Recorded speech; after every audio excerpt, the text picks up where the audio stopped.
Assalamualaikum warahmatullahi wabarakatuh teman-teman semua.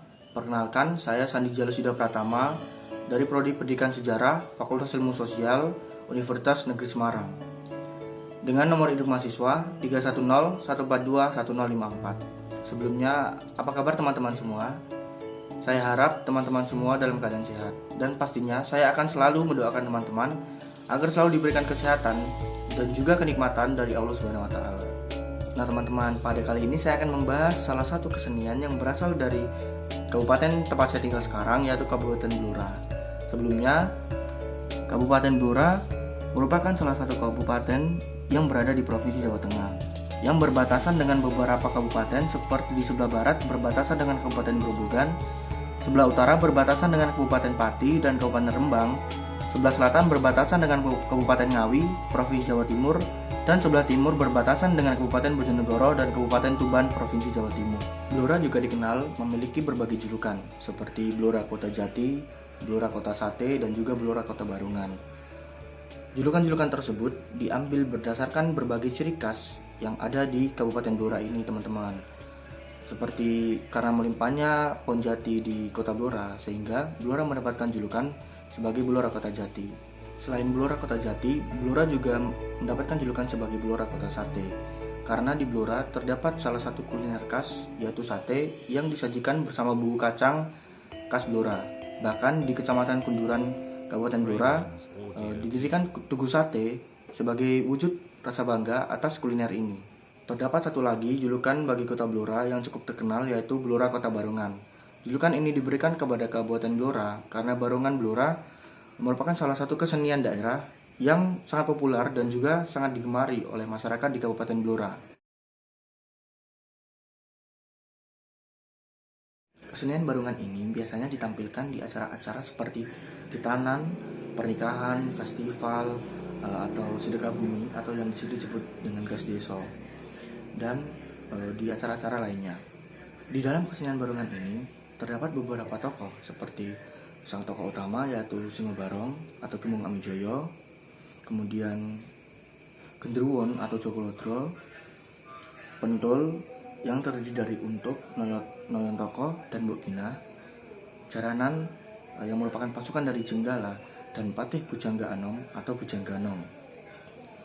Singo Barong atau yang disebut dengan Gemung Amijoyo merupakan singa besar yang menjaga hutan angker.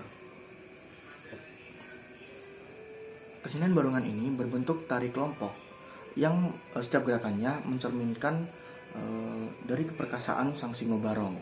Jika teman-teman penasaran bagaimana bentuk atau bagaimana penampilan dari kesenian Singo Barong ini, saya akan menampilkan beberapa cuplikan dari penampilan kesenian Singo Barong.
Nah, seperti yang telah teman-teman lihat pada cuplikan tadi, terdapat beberapa alat musik yang digunakan sebagai instrumen dan juga pelengkap dari kesenian Barungan ini. Nah, beberapa alat musik tersebut adalah kendang, geduk, bonang, saron, demung, dan kempul. Dan seiring dengan perkembangan zaman, ada beberapa penambahan alat musik seperti drum, trompet, kendang besar, dan lainnya. Ada kalanya dalam beberapa pementasan Barungan dipadukan dengan kesenian campur sari. sekarang kita masuk kepada sejarah asal-usul dari kesenian barongan ini. Kesenian barongan ini bersumber dari hikayat Panji Asmarabangun. Singkat cerita, Prabu Klana Sawandana yang berasal dari Kabupaten Bantarangin mencintai Dewi Sekartaji yang berasal dari Kerajaan Kediri. Kemudian Prabu Klana Sawandana mengutus Bujang Ganong untuk pergi ke Kediri guna melamar Dewi Sekartaji. Bujang Ganong membawa rombongan pasukan sebanyak 114 pasukan dengan 4 perwira sebagai pemimpinnya. 4 perwira tersebut diantaranya adalah Kuda Larean, Kuda Panagar, Kuda Panisi, dan Kuda Sangsangan. Setelah rombongan tersebut sampai di hutan Wengkar, rombongan tersebut dihadang oleh Singobarong. Singobarong ini merupakan penjaga perbatasan. Kemudian terjadilah pertempuran antara para prajurit dan juga Singobarong yang dimenangkan oleh Singobarong. Setelah pertempuran tersebut, para perwira berhasil lolos dan kemudian melapor ke Prabu Klana Sawandana. Pada saat yang bersamaan, Raden Panji mengutus 2 punakawan dari kerajaan Jenggala, yaitu Lurah Noyontoko, dan untuk melamar Dewi Sekartaji. Sampainya di hutan Wengkar, mereka juga dihadang oleh sang Singobarong. Noyontoko dan untuk kewalahan menghadapi Singobarong. Mereka kemudian meminta bantuan kepada Cokolodro yang merupakan saudara perguruan dari Kedung Srengenge. Setelah melewati pertempuran, akhirnya Singobarong dapat ditaklukkan dan dibunuh. Namun, karena Singobarong memiliki kesaktian, Singobarong pun dapat hidup kembali. Peristiwa tersebut kemudian dilaporkan kepada Raden Panji. Dan dengan perasaan yang murka, Raden Panji berangkat untuk menemui Singobarong. Pada saat yang bersamaan, Prabu Klana Sawandana juga berangkat untuk membunuh Singobarong dengan membawa pusaka yang berupa pecut Samandiman. Setelah sampai di hutan Wengkar, kemudian Prabu Klana Sawandana bertemu dengan Singobarong dan terjadilah pertempuran. Pada akhirnya Singobarong dapat ditaklukkan oleh Prabu Klana Sawandana.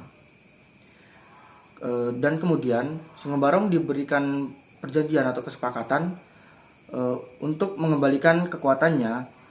Singobarong harus mengantarkan Prabu Klana Sawandana untuk ke Kediri melamar Dewi Sekartaji. Sesampainya di alun-alun Kediri, Prabu Klana Sawandana bertemu dengan rombongan Raden Panji. Disitulah terjadi pertempuran antara rombongan Prabu Klana Sawandana dan juga rombongan dari Raden Panji Asmarabangun. Pertempuran tersebut dimenangkan oleh Raden Panji, yang kemudian Singobarong dan Bujang Ganong tunduk dan juga mengabdikan diri mereka untuk Raden Panji, yang kemudian iring-iringan Raden Panji meneruskan perjalanan mereka untuk melamar Dewi Sekartaji. Iring-iringan inilah yang kemudian menjadi latar belakang dari seni barongan. Demikianlah cerita dari kesenian barongan ini yang mencerminkan sifat-sifat dari masyarakat Blora, yaitu seperti spontanitas, kekeluargaan, kekompakan, keras, dan juga keberanian yang dilandaskan dengan kebenaran.